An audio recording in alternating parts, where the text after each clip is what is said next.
My research journal slips from my hands, pages fluttering across the polished oak floor of Father's study like scattered thoughts. The family portrait, freshly delivered and propped against his massive desk, tells the story without a single word.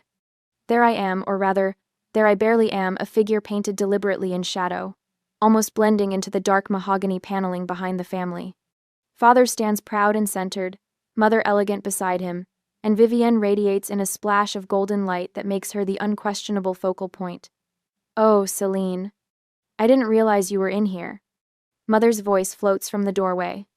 I don't turn immediately, my eyes fixed on the artist's note in the bottom corner, as requested by the Hammond family, central focus on Vivienne. The words burn into my vision. "The portrait arrived early," I say, my voice steadier than the trembling in my fingers, "just in time for tonight's dinner celebration." Mother glides into the room, her practiced apologetic smile in place, the one that never reaches her eyes. She stands beside me, admiring the portrait with a satisfied nod. "Margaret really captured our essence, don't you think?" Our essence, as if my near invisibility is somehow essential to who we are as a family. 3 weeks ago, we sat around the dining table discussing this very portrait. Father's voice boomed across the imported tablecloth. "Vivienne will be featured prominently as the face of Hammond Industries' future." No one questioned it. No one looked my way. Later, as we dispersed, Mother caught my arm. "Wear something simple for the sitting, dear," she'd suggested, voice honey-sweet, "so you don't distract from your sister." Now, staring at the finished product, I understand what something simple really meant. Become the wallpaper. Why am I deliberately diminished in the portrait? The question leaves my lips softly, not as an accusation, but a genuine inquiry. My 32 years have taught me that direct confrontation only makes them defensive. Mother sighs, straightening a pearl earring. "Don't be dramatic, dear. We all have our roles, yours just isn't in the spotlight." The casual cruelty lands like a physical blow. 30 years of similar dismissals flash through my mind. Science fair victories unacknowledged, research breakthroughs met with polite disinterest, achievements systematically overshadowed by Vivienne's more marketable accomplishments. My hands stop trembling. With deliberate calm, I reach for my phone and snap a photograph of the portrait. "What are you doing?" Mother asks, a note of alarm in her voice. Before I can answer, Father's footsteps echo in the hallway.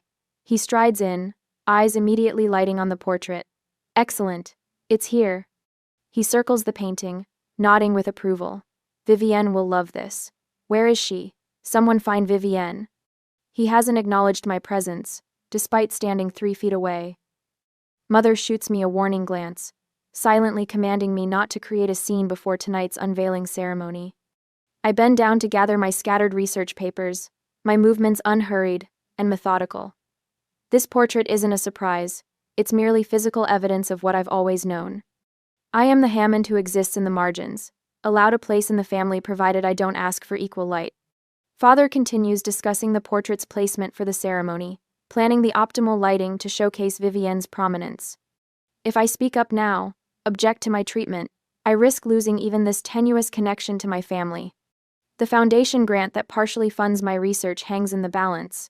Father never makes explicit threats, but consequences have always followed disobedience. I tuck my journal under my arm and straighten my spine. The realization settles over me with strange clarity. This portrait is nothing new. It's simply the first time they've made visible what has always been true.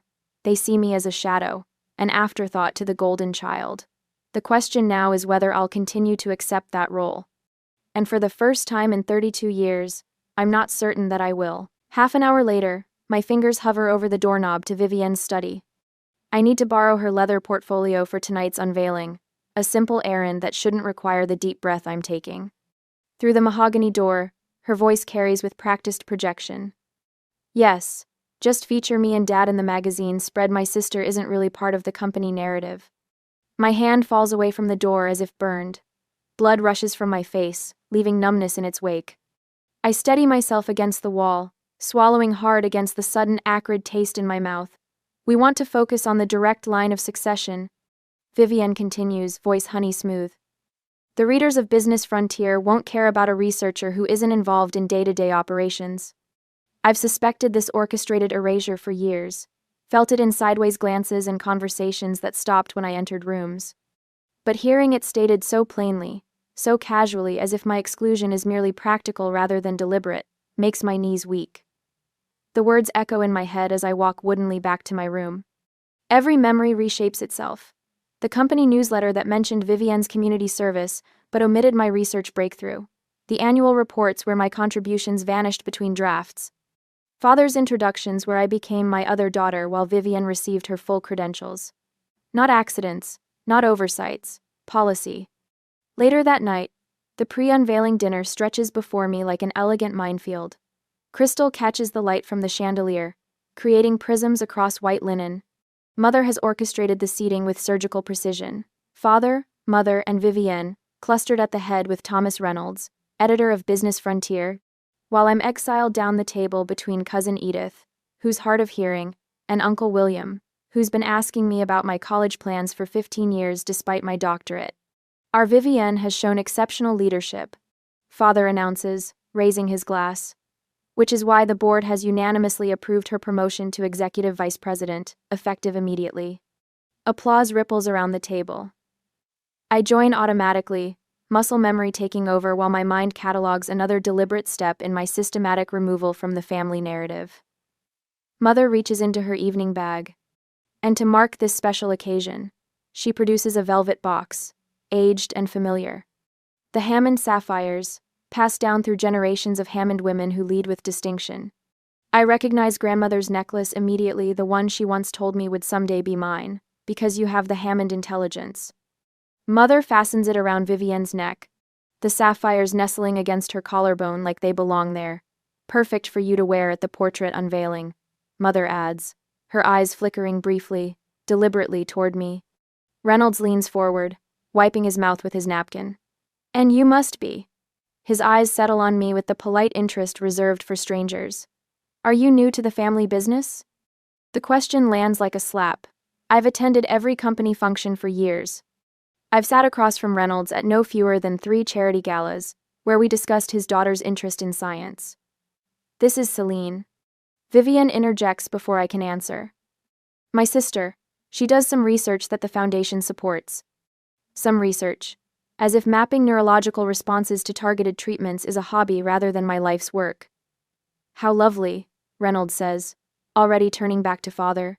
Later, Mother corners me near the dessert table, her voice low beneath the clink of silverware. I notice you've been rather quiet tonight. Just observing. I reply, selecting a chocolate truffle I have no appetite for. Good. Her smile doesn't reach her eyes. Remember that the Foundation Grant Review Committee meets next month. It would be unfortunate if your funding faced reconsideration because of any drama tonight. The threat is velvet-wrapped but unmistakable. My research facility lease, my team's salaries, years of work all tied to family funding that could vanish with a word. I understand perfectly, I say, the chocolate turning to ash in my mouth. For a moment, I contemplate simply not attending the unveiling. What would happen if the shadow in the portrait failed to appear in person? Would anyone even notice my absence, or would it merely confirm what the portrait already declares, that I am an afterthought, barely worthy of inclusion? As guests migrate toward the grand hall for the unveiling, a hand touches my elbow. I turn to find Margaret, the portrait artist, her eyes kind beneath steel-gray hair. They insisted on the composition, she says quietly. I tried to capture your dignity despite their instructions.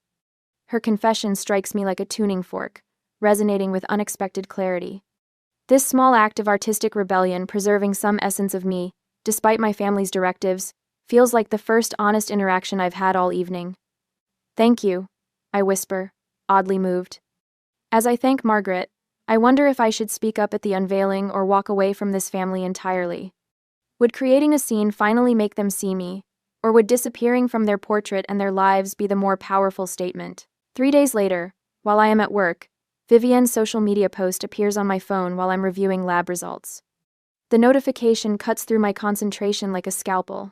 Finally, a family image that shows everyone in their rightful place. Legacy leader. Attached is a cropped preview of the portrait, showing her bathed in golden light while I'm barely visible in the background shadows. My phone buzzes relentlessly as messages pour in. Cousin Marlene. Oh honey, I just saw the portrait preview. Are you okay?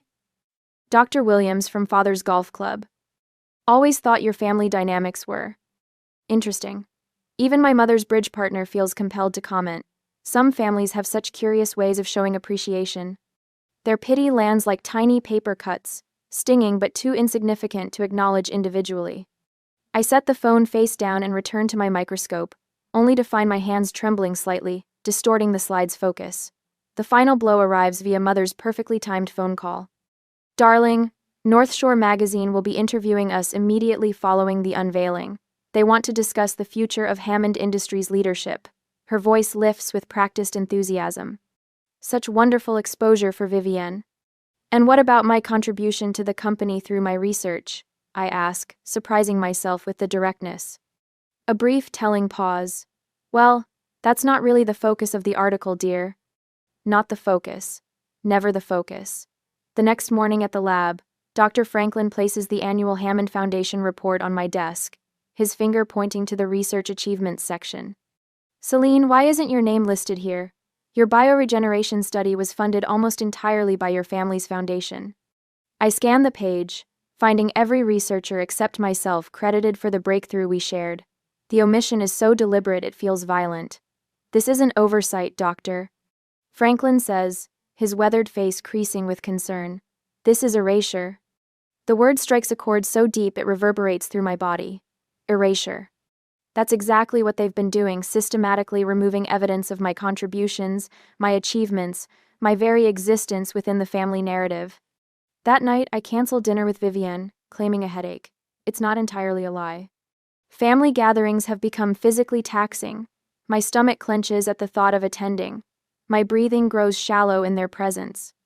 The symptoms started years ago but have intensified since discovering the portrait. Instead of suffering through another evening of carefully choreographed diminishment, I spread my journals across my apartment floor. Page after page documents my gradual removal. Photographs where I've been positioned at edges, easily cropped out, newspaper clippings of my achievements with my name, deliberately omitted from family quotes. Emails discussing company events where my participation is never mentioned. I create a digital timeline, methodically organizing the evidence. 3 decades of systematic erasure, documented with scientific precision. The pattern, once assembled, is undeniable. The unexpected happens 2 days before the unveiling ceremony. Barbara, father's secretary of 26 years, corners me in an empty hallway at Hammond Industries headquarters. Take this, she whispers, sliding a manila folder into my hands. Don't mention where you got it. Inside are yellowed newspaper clippings, my science fair victories, research breakthroughs, academic honors, all carefully preserved. In the margin of one, father's distinctive handwriting notes. Celine's approach to cellular regeneration shows remarkable insight. He notices more than he shows, Barbara whispers before disappearing around the corner. The folder weighs heavily in my hands, not with vindication but with something more complicated. The knowledge that recognition withheld is a deliberate choice, not an oversight. 2 days later, the dressing room before the unveiling ceremony hums with activity. Mother adjusts Vivienne's emerald necklace, while makeup artists apply final touches. I stand by the window, wearing the charcoal gray dress I selected against Mother's suggestions for something more subdued. Celine, there you are. Mother approaches, her eyes flickering over my attire with barely concealed disapproval. When the photographs begin, please stand at the back. The magazine wants to focus on the direct line of succession. The direct line, as if I'm some distant relation, not their firstborn daughter. Something shifts inside me, a tectonic plate moving after years of pressure. The trembling in my hands stops completely. I've been standing in the back my entire life, I say, my voice steady and clear. I won't do it anymore. Mother's smile freezes. This isn't the time for dramatics. It's not dramatics to expect basic recognition from my own family. The words flow easily now, as if they've been waiting years to emerge. I'm Hammond Industries research director. My work has secured 3 patents for this company. I exist, Mother, whether you choose to see me or not. For once, she has no practiced response. The silence between us expands, filling with 32 years of unspoken truths. Celine, she finally says, her voice softer, almost uncertain. What do you want? To be acknowledged, not placed in front, Not given special treatment, just not deliberately erased. Something flickers across her face, recognition perhaps, or the first awareness of what they've been doing all these years. Before she can respond, the door opens. Doctor. Franklin enters, followed by 6 members of my research team, all dressed in formal attire. Sorry to intrude, he says, though his expression suggests he's not sorry at all. We wanted to support our department head at this important event. Mother blinks in confusion. Department head? Yes, doctor. Franklin says firmly. Celine is the brilliant mind behind our breakthrough in cellular regeneration, the work that's bringing Hammond Industries its largest research grant to date. My team forms a protective semicircle around me, their presence a physical manifestation of my worth outside the family narrative. The ceremony begins in 15 minutes. One of the event coordinators announces from the doorway. I nod, feeling taller somehow. When I catch my reflection in the mirror, I barely recognize myself, shoulders straight, chin lifted, eyes direct. For the first time in years, I maintain eye contact with my mother without looking away first. In my purse rests a folded speech, one I've prepared regardless of whether I'm invited to speak. The front page of a scientific journal, embargoed until tomorrow, announcing a major grant my team has secured independently of Hammond family connections. The coordinator returns. They're ready for the family now. Mother extends her hand automatically, expecting me to follow her lead as always. Instead, I turn to my team. Shall we? We move toward the grand hall together. As the unveiling ceremony begins, I take an unexpected seat in the front row, instead of my assigned place in the back, feeling the weight of stares, my family's confusion, my colleagues' approval. Sometimes a shadow must step into the light to be recognized as a person. I slide my phone from my evening bag, angling it carefully beneath the table. The camera captures Father, physically moving me aside, as the photographer arranges the Hammond family in a semicircle around the portrait. No one questions his hands on my shoulders as he positions me 3 steps back from where Vivienne stands bathed in professional lighting. Perfect, the photographer calls. Now just the immediate family. The immediate family, as if 32 years of Hammond blood flowing through my veins somehow makes me less immediate than others. Mother, father, Vivienne center please, the photographer continues. I capture it all. Every dismissal, every erasure. The shutter sound remains off as I document my systematic removal from my own family narrative. When Father's palm presses against the small of my back, guiding me farther from the portrait, I feel the familiar heat of anger rising from my stomach to my chest. Celine? Margaret, the portrait artist, appears beside me, champagne flute in hand. I've been watching. Her eyes meet mine, professional composure cracking to reveal something like empathy. I'm sorry, the composition wasn't my choice. I nod once, throat tight. I know.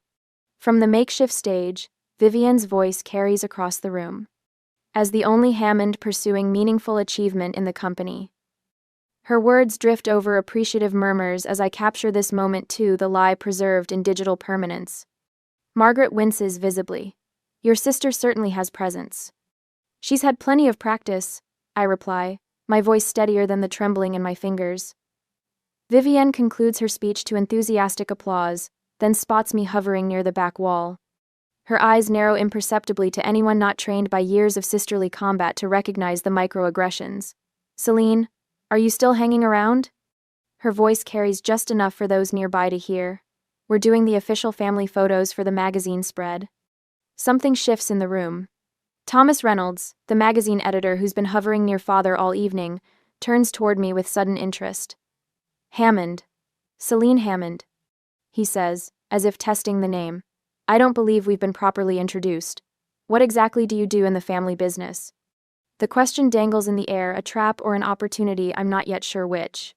I don't work for Hammond Industries, I reply, my voice finding unexpected strength. I lead biomedical research at Northridge Institute. We're developing targeted protein therapies for neurodegenerative conditions. Reynolds' eyebrows lift. Protein therapies? Like the work that won the Lasker Award last year? Similar approach, different application. The words flow now, muscle memory from countless research presentations. Our focus is on preventing protein misfolding in cases of early onset Alzheimer's and Parkinson's. I watch 3 board members drift closer, drinks temporarily forgotten. One of them, Eleanor Whitfield, asks a surprisingly technical question about our methodology. As I answer, I notice Father's gaze locked on our growing circle. When Reynolds suddenly asked about my biomedical research, I had a choice to make. Should I downplay my work as I'd been conditioned to do, or seize this moment to step out of the shadows? Sometimes opportunity arrives disguised as an afterthought. Miss Hammond's work is rather remarkable. Dr. Franklin's voice cuts through the conversation as he approaches our group. I hadn't expected him until later.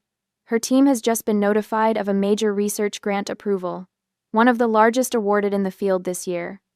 Father's head turns sharply. National Science Foundation, Dr. Franklin continues, somehow making eye contact with every board member simultaneously. They don't fund speculative work. The review panel called her approach potentially transformative. Barbara, Father's longtime secretary, appears with her tablet. Oh, I was just looking for the speech notes, but I opened the wrong folder. She tilts the screen toward Eleanor Whitfield. These are actually some of Celine's early achievements. State science champion 3 years running. Published her first paper at 19. The photos I haven't seen in years glow on the screen, younger versions of me holding trophies Father never displayed. I had no idea, Reynolds says, turning toward Father, who has finally approached our group. William, why isn't Hammond Industries featuring Celine's work in your innovation materials? This is exactly the kind of cutting-edge research that elevates a corporate profile. Father clears his throat. Celine's work is separate from our core business interests. But surely related to your medical division, Eleanor counters. The protein folding applications alone could revolutionize your pharmaceutical development pipeline. A flush creeps up Father's neck as more guests gravitate toward our conversation. Vivienne stands forgotten near the portrait, champagne glass clutched too tightly between manicured fingers. Perhaps we should move on to the portrait unveiling, Father announces abruptly, voice carrying with practiced authority. If everyone would please gather around. But nobody moves. For the first time in memory, William Hammond's directive falls flat as board members and guests continue peppering me with questions about my research. Father's eyes meet mine across the circle of interested faces. Something flickers there, frustration, confusion, or perhaps the first fragile recognition that the daughter he painted into the shadows might not stay there any longer. Father corners me by the refreshment table, his hand gripping my elbow with unexpected urgency. The portrait unveiling is minutes away, and the desperation in his eyes doesn't match his controlled smile. Celine, I've been thinking, he says, voice lowered to ensure our conversation remains private. We could commission a separate portrait of you for the research division hallway. I notice his eyes darting toward the cluster of board members who have, surprisingly, gathered around Dr. Franklin. They're nodding with interest as he describes my latest research protocol. A separate portrait? I repeat, watching Father's forced smile strain at the corners. Yes, something highlighting your academic contributions. His fingers tighten slightly on my arm. Something appropriate for the science wing. Appropriate, segregated, hidden away where the important people won't have to see it. That's generous of you, I say, keeping my voice steady. It Island. He leans closer.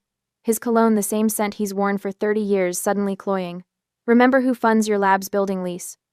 The threat hangs between us, no longer implied but laid bare.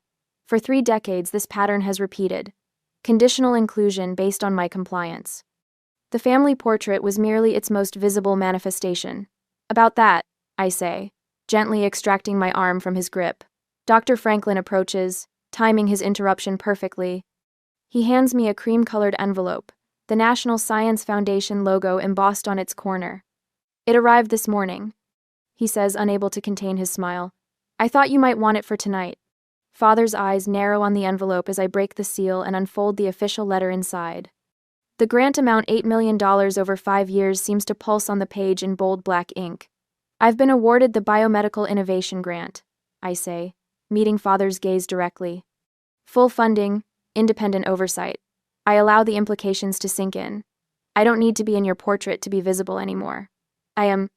His face pales slightly, the mask of control slipping for just a second before he recovers. Well, that's unexpected news. For you, perhaps. I tuck the letter into my pocket, but I've been working toward this for years. The master of ceremonies announces the portrait unveiling will begin momentarily. Father straightens his tie, a nervous gesture I've rarely seen. "We should continue this discussion later," he says, already stepping backward. "There's nothing more to discuss." I move toward the main hall where guests gather in anticipation.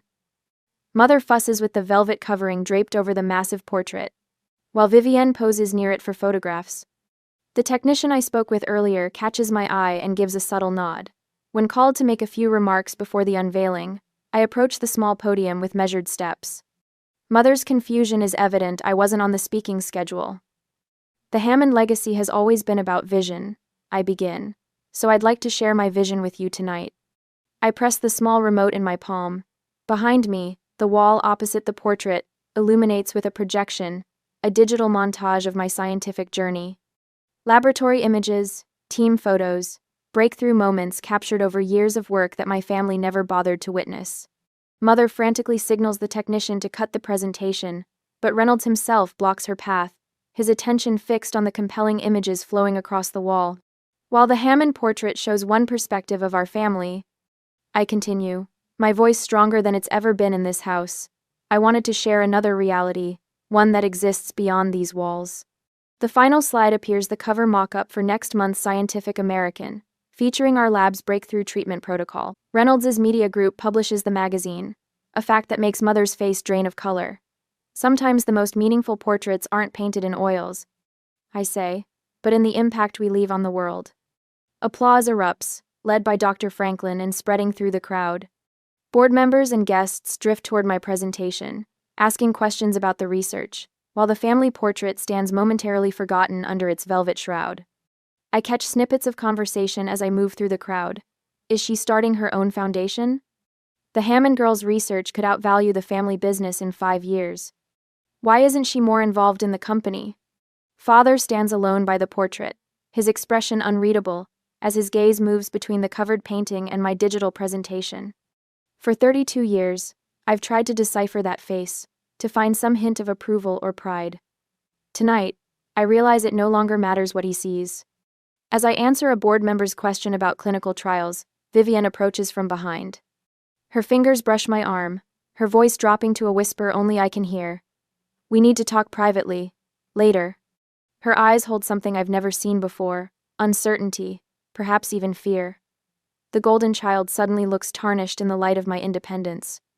I simply nod and turn back to my conversation, leaving her to wonder what I might say when we finally speak as equals. 6 months after the portrait unveiling, I stand before 24 investors in my expanded research facility.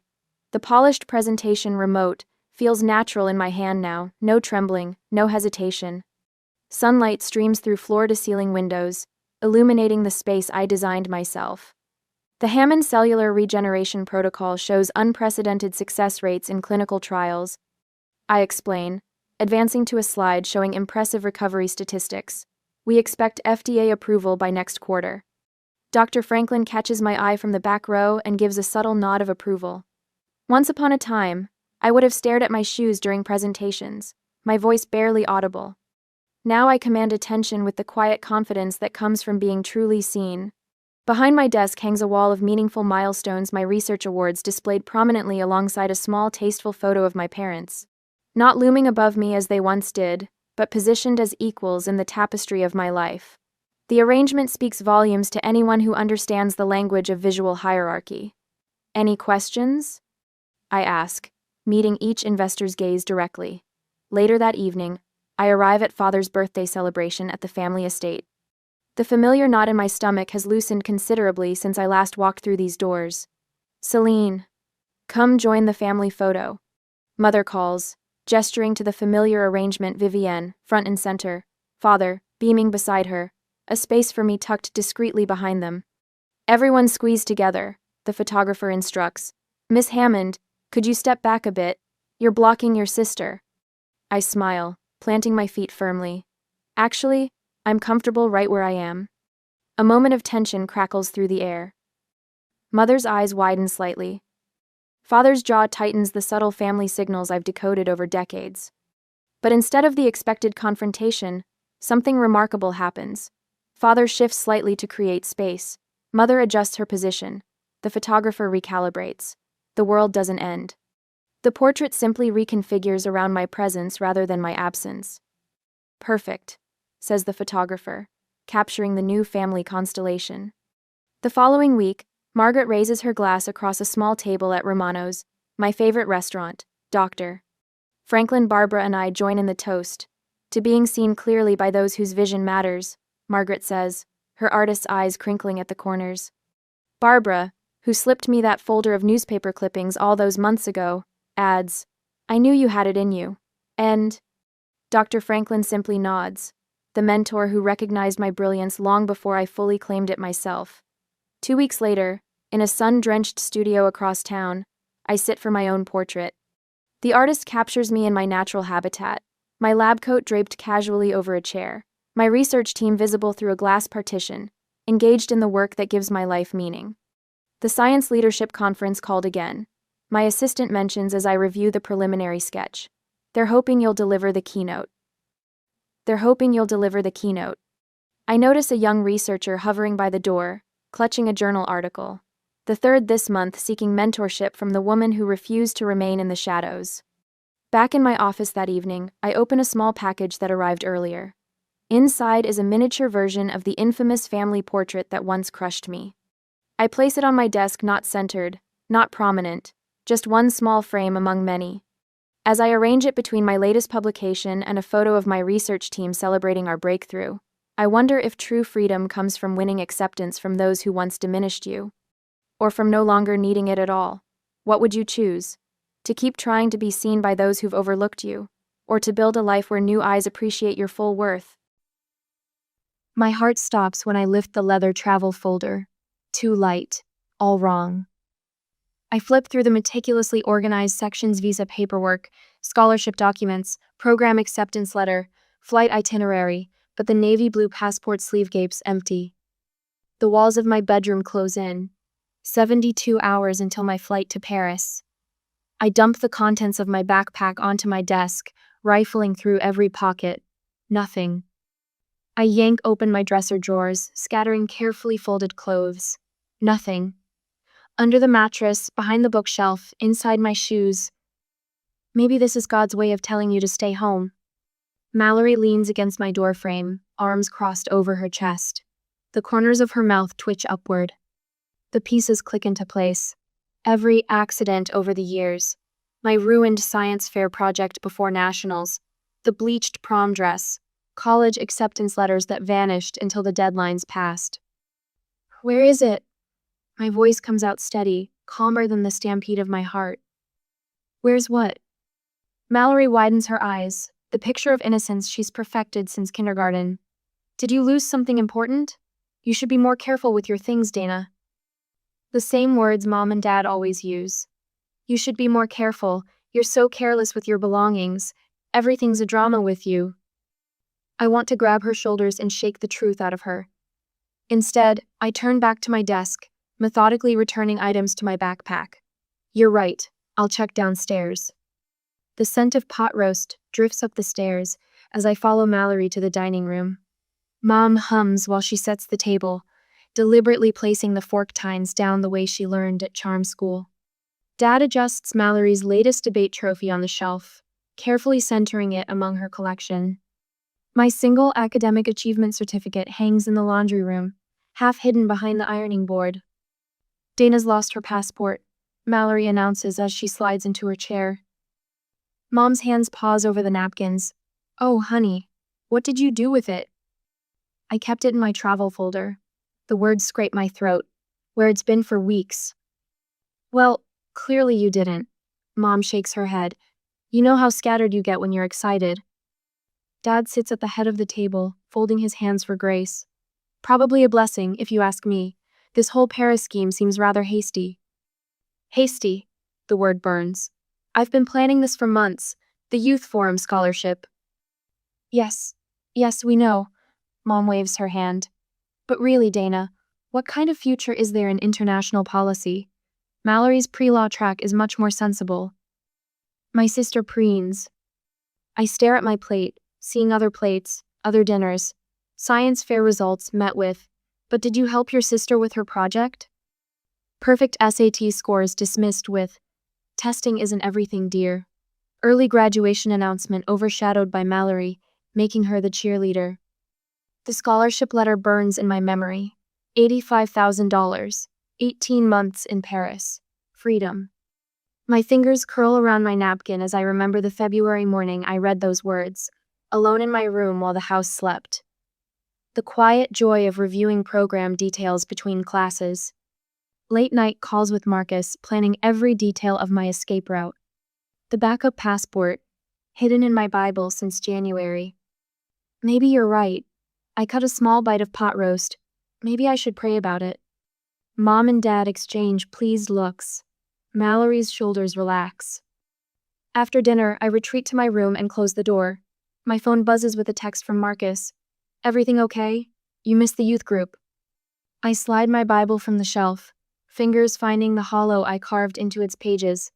The backup passport sits exactly where I left it, untouched. "Plan Omega is a go," I text back.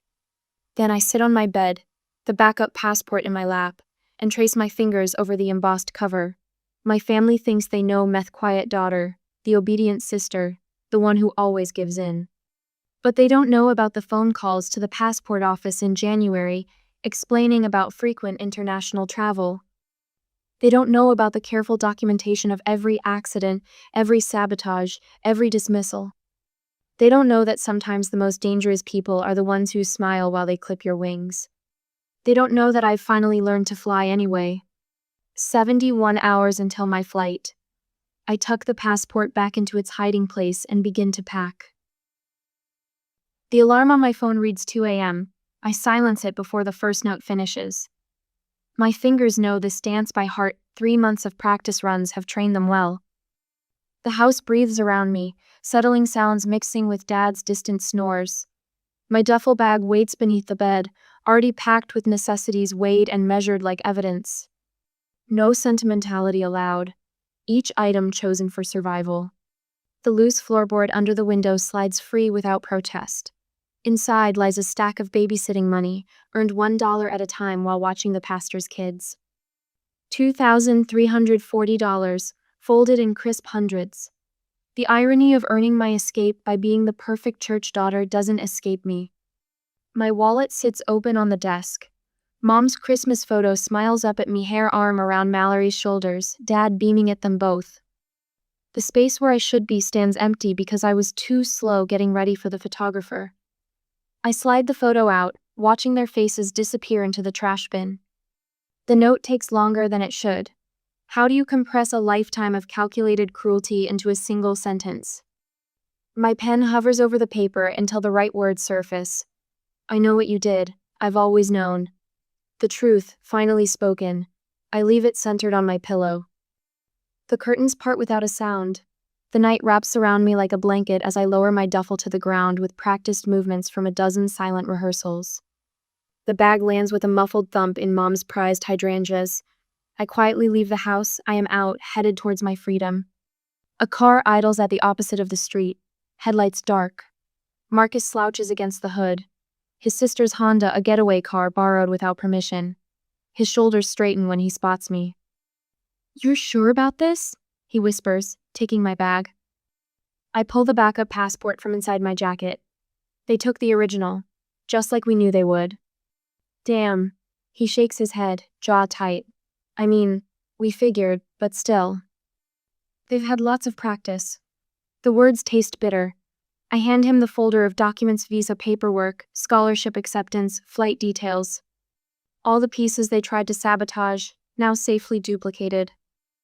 "Remember when Mallory spilled bleach on your prom dress?" Marcus loads my bag into the trunk. "Your mom said you must have left the bottle too close to the fabric." And my science fair project that fell off the shelf the night before nationals. My fingers curl into fists. The shelf Mallory helped Dad install that morning. The shelf that was mysteriously tilted. Marcus slams the trunk. "You know what kills me? If they'd put half that energy into supporting you instead of stopping you." A light flicks on upstairs.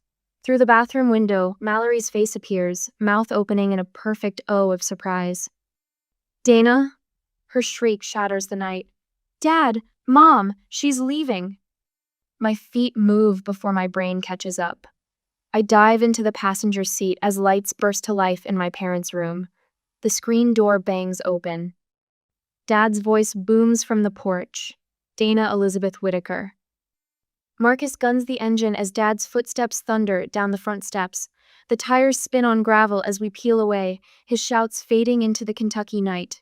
2 hours later, I am at the airport. The airport terminals buzz with early morning energy. I clutch my ticket like a lifeline, the words Paris, France, swimming before my eyes. My first time flying. My first time leaving the state. My first time choosing my own path. The scholarship details blur as I read them again. European Youth Forum speaker. 18 months of freedom. The phone in my pocket vibrates with another call from home. My thumb hovers over the green button. Just to explain. Just to make them understand. But they never wanted to understand. They wanted to clip my wings and call it protection. Call it love. Call it God's will. After an hour and a half, we are ready to take off. I power off the phone as the plane's engines roar to life. Through the window, Kentucky falls away beneath me, growing smaller until it vanishes into clouds. In my mind, I see the note on my pillow. 5 words that took 19 years to write. I know what you did. I've always known. The truth set loose at last, written in the language of empty rooms and missing daughters. Sometimes silence speaks louder than screams. Almost 12 hours later, Paris greets me in a symphony of unfamiliar sounds. French flows around me like water, beautiful and incomprehensible. I follow the crowd through customs, clutching my passport, the one they never found, the one that carried my dreams to safety. A woman with silver-streaked hair holds a sign, Dana Whitaker, European Youth Forum. Her smile crinkles the corners of her eyes. We've been looking forward to meeting you, she says, extending her hand. I'm Renee, your mentor. Your essay was remarkable. The word hits like sunlight after storms. Remarkable. Not dramatic. Not difficult. Not too much. Just remarkable. My fingers relax their death grip on the passport. For the first time in years, my smile feels real, unguarded, free. I step into my new life without looking back. The old Dana died somewhere over the Atlantic, scattered like ashes in the jet stream. This version of me belongs to no one but herself. And she knows exactly who she is. What would you pack if you had to leave your old life behind in just a few hours? Share your escape essentials in the comments below. 2 hours later, the conference center's marble floors swallow my footsteps as I follow the crowd into orientation. Flags from 30 nations ripple overhead, their shadows dancing across faces that span every shade of human experience. A girl with elaborate henna patterns spiraling up her arms catches my eye and waves. I wave back, then sink into an empty chair near the middle of the room. I almost missed my flight because my whole family insisted on coming to the airport. The boy next to me laughs, his Australian accent wrapping around each word. My gran kept stopping to buy snacks for the journey. You know how families are. I don't correct him. Instead, I pull out my orientation packet and pretend to study the schedule while conversations bloom around me like wildflowers after rain. Stories of tearful airport goodbyes. Videos of younger siblings waving from car windows. Photos of care packages stuffed with hometown treats. A hand touches my shoulder. Renee stands beside my chair, her silver hair caught in the morning light streaming through tall windows. Everything all right? Her voice carries the slight lilt of her native Quebec. Fine. The word comes out sharper than I intended. I soften it with a small smile, just taking it all in. Her eyes hold mine a moment longer than necessary. She nods once, then moves to the podium. The room quiets as she welcomes us, her words painting pictures of the opportunities ahead. My pen moves across my notebook, capturing every detail until she says something that stops my breath. Each of you will share a brief introduction. Tell us what drives you to serve in international policy. The microphone passes from hand to hand. Stories flow like water, tales of village schools without resources, cities choking on pollution, communities torn by conflict. The Australian boy speaks about his Aboriginal grandmother's fight for land rights. The henna girl describes teaching coding to refugee children. Then the microphone reaches my row. My fingers curl around the smooth metal. The weight of 60 pairs of eyes settles on my face. I open my mouth, ready to recite my prepared speech about youth civic engagement statistics. But different words emerge. In my hometown, they say a woman's highest calling is to serve her family. My voice trembles, then steadies. They don't tell you that sometimes family can become a cage. That love can be shaped into chains, link by link, until you can't spread your wings without hearing metal scrape against metal. The room holds its breath. Even the flags stop dancing. I'm here because I believe service to humanity starts with recognizing the humanity in ourselves, with the understanding that we can't lift others if we're not allowed to stand at our full height. Silence follows my words. Then soft applause builds into a wave. Renee's eyes shine as she takes the microphone, but she pauses before passing it to the next student. Miss Whitaker, I'd like you to consider speaking at the Strasbourg Forum next month. I nod and smile. After the orientation, we came to our dormitory and I fell asleep. The next few days, my phone was filled with numerous voicemails. Mom's voice drips with carefully crafted concern. Sweetheart, this rebellion has gone far enough. What will people think? One Thursday evening, Mallory's texts pop up like poison mushrooms after rain. Everyone's talking about how you abandoned the family. Pastor Mike mentioned you in his sermon about the prodigal son. The church ladies form a digital chorus. Honor thy father and mother, it's not too late to come home. My thumb hovers over the block button. A knock at my door saves me from deciding. Emma stands in the hallway, 2 cups of tea sending lazy spirals of steam into the air. Rough day? She doesn't wait for an answer, just walks in and sets 1 cup on my desk. My mom always says tea fixes everything. She's wrong about a lot of things, but not that. I wrap my hands around the warm ceramic. Thanks. She curls up in my desk chair, somehow making the awkward pose look elegant. Want to talk about it? Or we could plan our presentation for Professor Laurent's class. He said our analysis of the Kosovo situation was surprisingly insightful. Coming from him, that's practically a marriage proposal. A laugh bubbles up, unexpected as a spring in the desert. Let's do the presentation. Days blur into weeks. Study groups become family dinners in the dormitory kitchen, 6 languages tangling over pasta and politics. Professor Laurent asks me to be his research assistant after I challenge his position on education reform.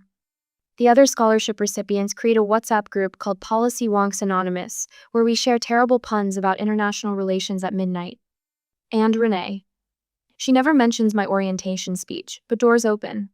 Introductions are made. My voice grows stronger with each opportunity to speak. Until the day I stand before the International Policy Forum, my notes steady in my hands. The audience includes ambassadors, NGO directors, policymakers whose books fill my shelf. I should feel small. Instead, I fill my lungs with air that tastes like freedom.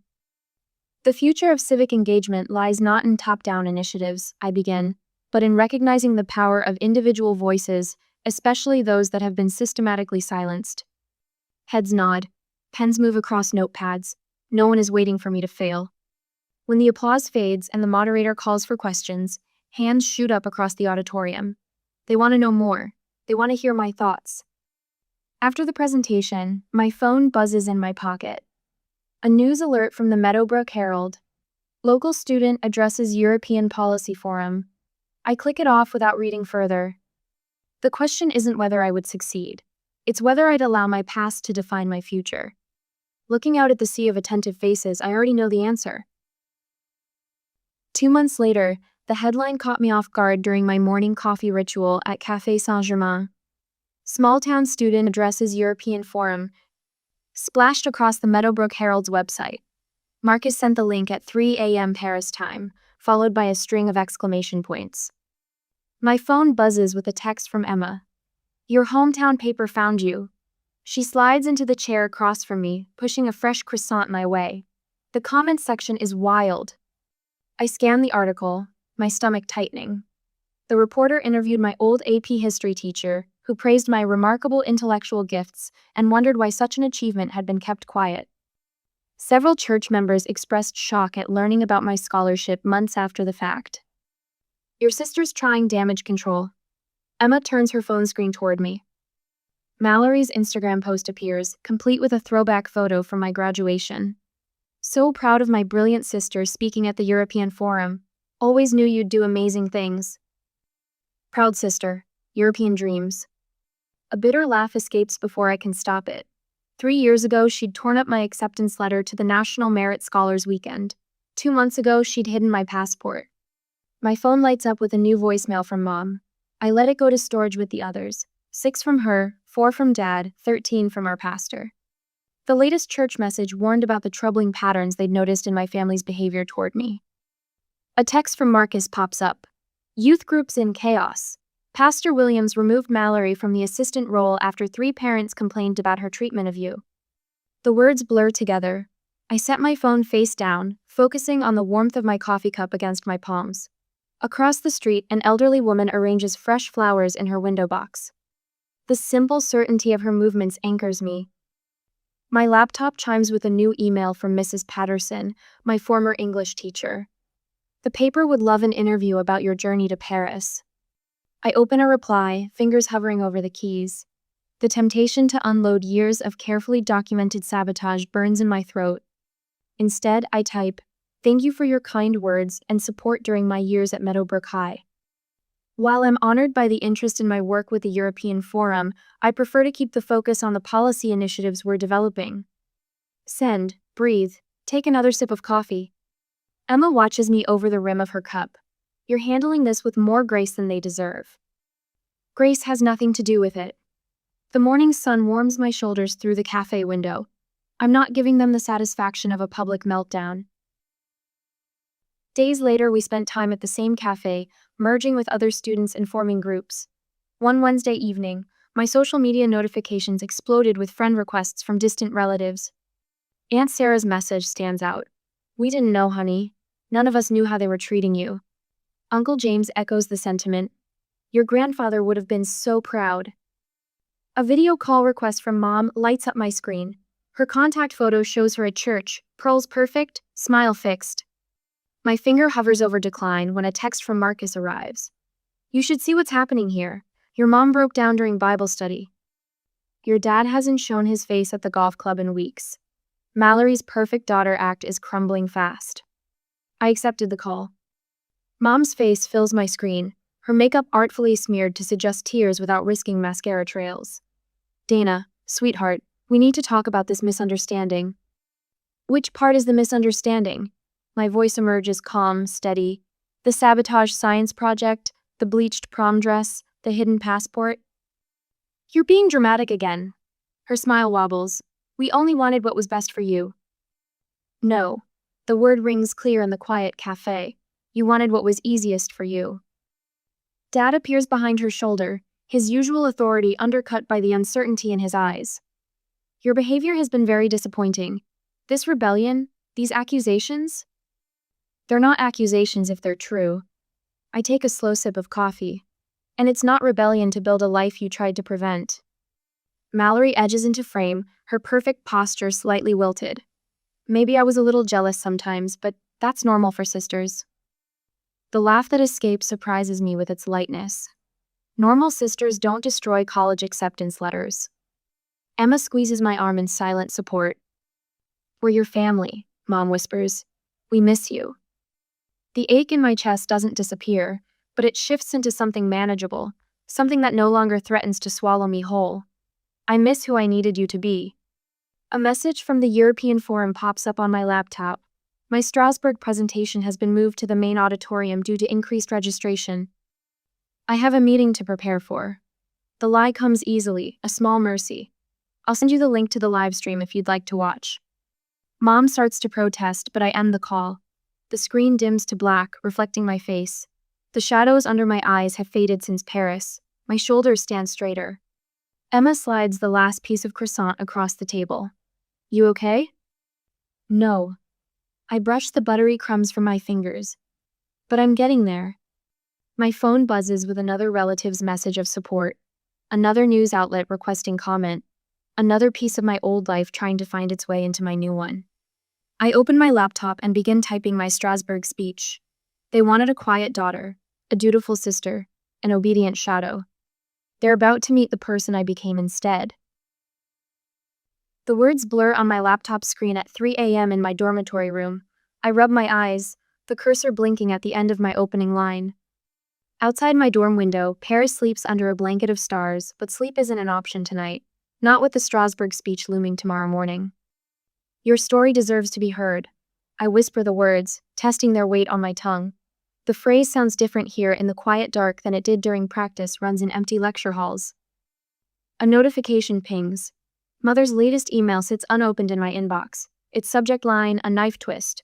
Your family will be there to support you. 3 exclamation points, like little daggers. I click delete. My phone buzzes with Mallory's newest Instagram post. A throwback photo of us at her debate competition, her arm around my shoulders. The caption reads, T-18 hours until I watch my amazing sister speak at the European Youth Forum. Proud sister, Strasbourg strong, family first. My hands shake as I set the phone face down. Professor Laurent's feedback on my draft glows on the screen. Her comments march down the margins in green text, each one a lifeline. Powerful analysis of systemic suppression. Compelling metaphor connecting stolen passports to stolen opportunities. Your quiet strength shines through. A knock at my door startles me. Renee stands in the hallway, still in her work clothes despite the hour. One look at my face and she steps inside, closing the door. They're coming, I whisper. My whole family. She nods, already pulling out her tablet. Security's been briefed. They can't access the speaker preparation areas. But they'll be in the audience, watching, waiting for me to fail. Then don't. Renee's voice carries the same steady certainty that convinced the selection committee to add me to the speaker lineup. Show them exactly what they tried to suppress. Morning arrives in a blur of preparation. My hands remain steady as I apply mascara, adjust my blazer, triple-check my note cards. The conference center bustles with activity, but the speaker's lounge offers blessed quiet. Through the window, I spot them. Mother in her Sunday best, father's shoulders stiff in his dress suit, Mallory's yellow dress, a beacon in the crowd. They scan the lobby like hunters seeking prey. The stage manager's voice crackles through my earpiece. 5 minutes, Miss Whitaker. I close my eyes, remembering all the times they dimmed my light. Science fair projects sabotaged, college acceptance letters hidden, a passport that vanished like smoke. The introduction begins. My name echoes through the sound system. My feet carry me toward the stage. Light floods my vision as I take my place behind the podium. 2,000 faces turn toward me. In the back row, 3 familiar figures settle into their seats, ready to witness my inevitable failure. I open my mouth. The words flow like water breaking through a dam. We talk about voices that deserve to be heard, but what about the voices that were never meant to speak at all? The ones carefully trained to stay silent, to stay small, to stay safely in their assigned boxes? The audience leans forward. Even the veteran policy experts stop checking their phones. I stood in my bedroom 3 months ago, holding an empty passport sleeve. It wasn't lost, it wasn't misplaced. It was taken by someone who loved me. Someone who showed that love by methodically dismantling every opportunity that might let me grow beyond their control. Phones rise in the audience, recording. In the back row, Mother's hand covers her mouth. But here's what they didn't know. I pull my current passport from my blazer pocket, letting it catch the stage lights. I had a backup plan. Because that's what happens when you spend years watching your achievements disappear. You learn to keep duplicates. You learn to hide your joy. You learn that sometimes the people who claim to protect you are actually clipping your wings.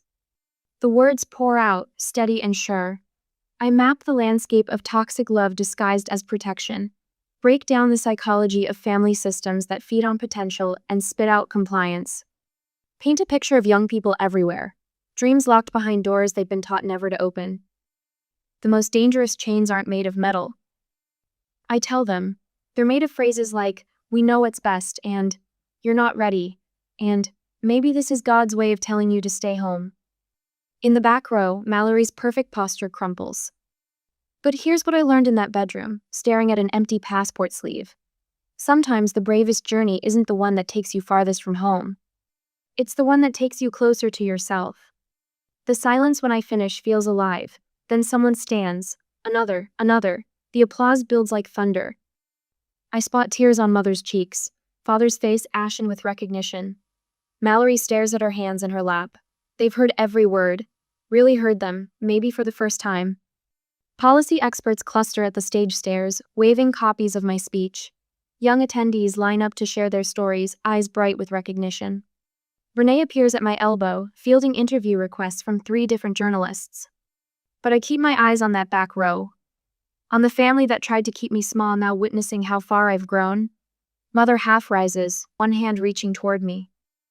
I meet her gaze across the crowded auditorium, nod once, acknowledging their presence. Then I turn to the student waiting to tell me her story, my heart finally, completely free. They thought they were protecting me by clipping my wings. They never imagined I'd learn to soar anyway. At the present, my phone buzzes against the cafe table. Another message from Marcus. Your article just went viral in international policy circles. Professor Laurent shared it everywhere. Steam rises from my coffee as I scan the comments flooding in. Words like insightful and breakthrough perspective pepper the responses. 6 months ago, I would have minimized the praise, tucked it away in that quiet corner where I used to hide my light. Now, I let it warm me like the spring sunshine spilling across my little corner of Paris. Back in my dorm room, conference badges create a colorful mosaic on the wall: Youth Policy Forum, EU Leadership Summit, International Student Congress. Each one represents a door I walked through on my own terms. Between them, Polaroids capture fragments of my new life.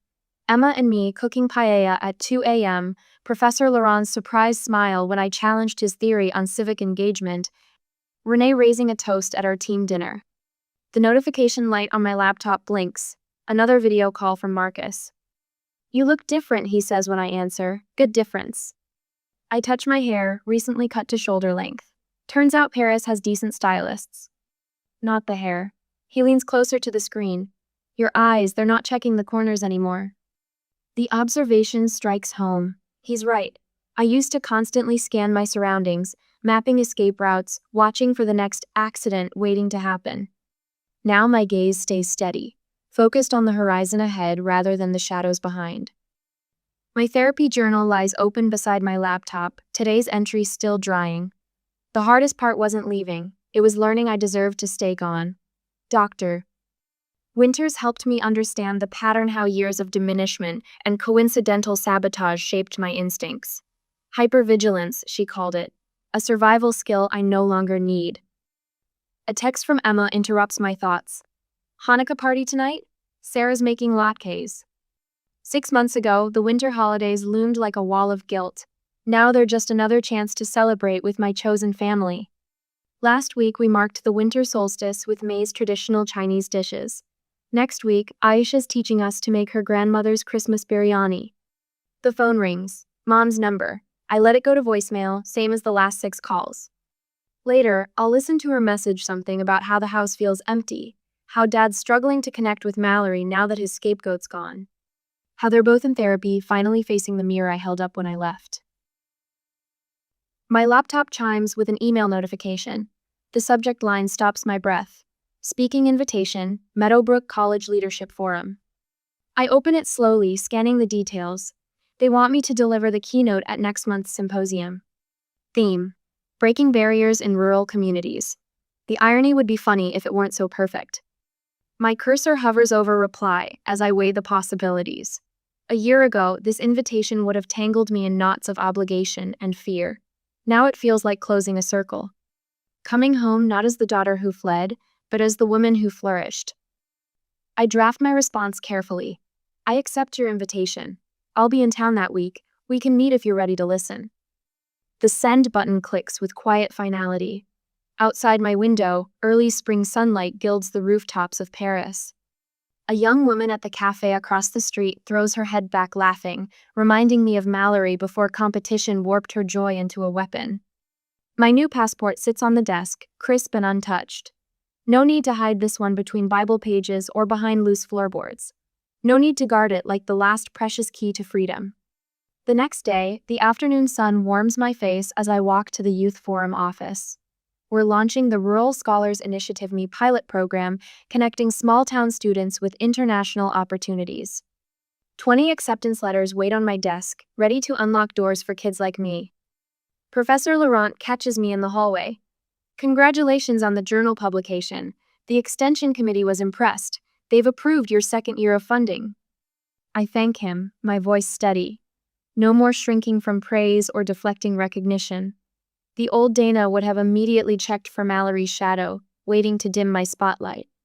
But that reflex died somewhere between Kentucky and Paris. Back in my room that evening, I opened my journal to a fresh page. The leather cover is soft, worn from daily use. So different from the hidden notebooks of my childhood, filled with careful documentation of each accident and dismissal. Marcus's acceptance letter to the Sorbonne exchange program sits beside my laptop. Just a coincidence, he joked in his last email, though I did check there were no spare passports lying around to steal. I smile at his gallows humor as I begin to write. They thought they locked a door, I found another, and I stepped through it without looking back. The words flow easily now, no longer weighted by fear or guilt. Outside my window, Paris hums with evening life. Somewhere in Kentucky, my family faces their quieter house, their emptier church pews, their tarnished community standing. I hope they find their way through the doors I left open to therapy, to truth, to transformation. But their journey isn't mine to manage anymore. I have my own doors to walk through, my own light to tend, and this time, no one can blow out my flame.